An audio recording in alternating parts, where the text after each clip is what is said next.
एक शासक की लापरवाही और लगभग 40 लाख लोगों की भूख से तड़प तड़प कर मौत। एक सत्ता की क्रूरता और पूरा प्रदेश बन गया स्मशान घाट। युद्ध जीतने की हनक और छोटे छोटे बच्चे बन गए चील कौवों के शिकार। आज हम इतिहास के सबसे काले पन्ने को पलटने जा रहे हैं, जो बंगाल की जनता के अनाज के पैसों से खरीद लिए गए थे दूसरे विश्व युद्ध को जीतने के लिए हथियार। और बंगाल की सड़कें हर धर्म, हर जाति, लिंग के लोगों की लाशों से पट चुकी थी। बंगाल के लोग आज भी लाशों की उस दुर्गंध को महसूस कर सकते हैं। और जब यह सब कुछ घटित हो रहा था, तब ब्रिटिश प्रधानमंत्री विंस्टन चर्चिल ने बहुत ही बेशर्मों की तरह यह कहा था कि भारतीय लोग खरगोशों की तरह सिर्फ बच्चे पैदा करना जानते हैं, और वहां अगर इतनी ही भूखमरी है तो गांधी क्यों अब तक जिंदा है। आज ब्लैक बॉक्स में हम 1943 के उस बंगाल अकाल की पड़ताल करने जा रहे हैं, जिसे याद कर आज भी लोगों के रोंगटे कांप जाते हैं। नमस्कार, मैं हूं राहुल खंडालकर और आप देख रहे हैं न्यूज घराना। इस कहानी को समझने के लिए हमें 1940 के दशक के उस दौर में जाना होगा जब एशिया में युद्ध की दिशा तेजी से बदल रही थी और ब्रिटिश साम्राज्य अपने सबसे कठिन दौर से गुजर रहा था। द्वितीय विश्व युद्ध के दौरान 1942 में जापान की सेना ने दक्षिण पूर्व एशिया में तेजी से विस्तार किया। सिंगापुर, मलाया और बर्मा पर जापान का कब्जा हो गया। बर्मा का पतन ब्रिटेन के लिए केवल सैन्य हार नहीं था, बल्कि इसका सीधा असर भारत की खाद्य आपूर्ति पर पड़ा। युद्ध से पहले भारत हर साल बर्मा से भारी मात्रा में चावल आयात करता था, लेकिन जापानी कब्जे के बाद यह आपूर्ति पूरी तरह से रुक गई। इसी दौरान ब्रिटिश प्रशासन को आशंका थी कि जापान बंगाल के राज से भारत पे भी हमला कर सकता है। इसी खतरे से बचने के लिए ब्रिटिश साम्राज्य ने डिनायल पॉलिसी लागू की।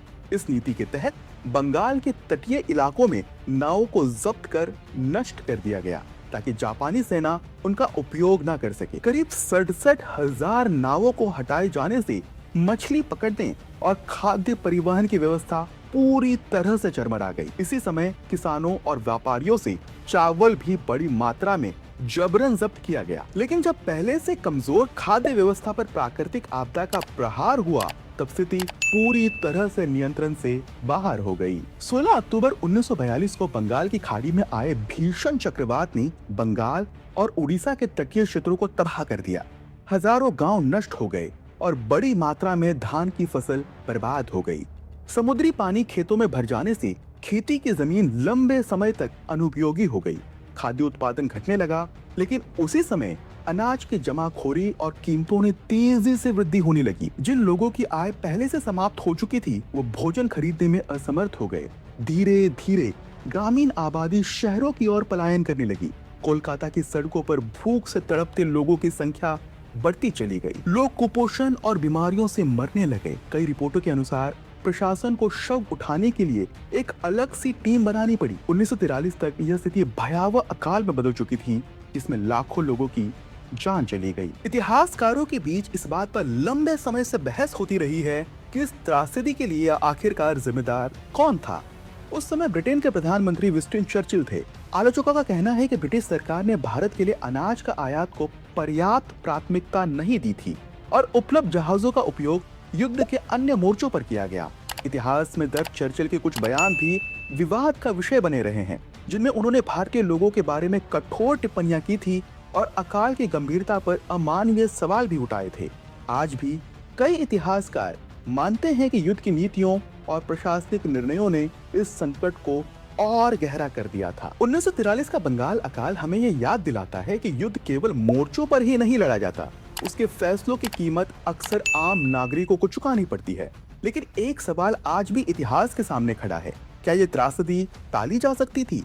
आज भी हम इसी तरह के दौर की तरफ बढ़ रहे हैं और दुनिया इतिहास को दोहराते हुए नजर आ रही है।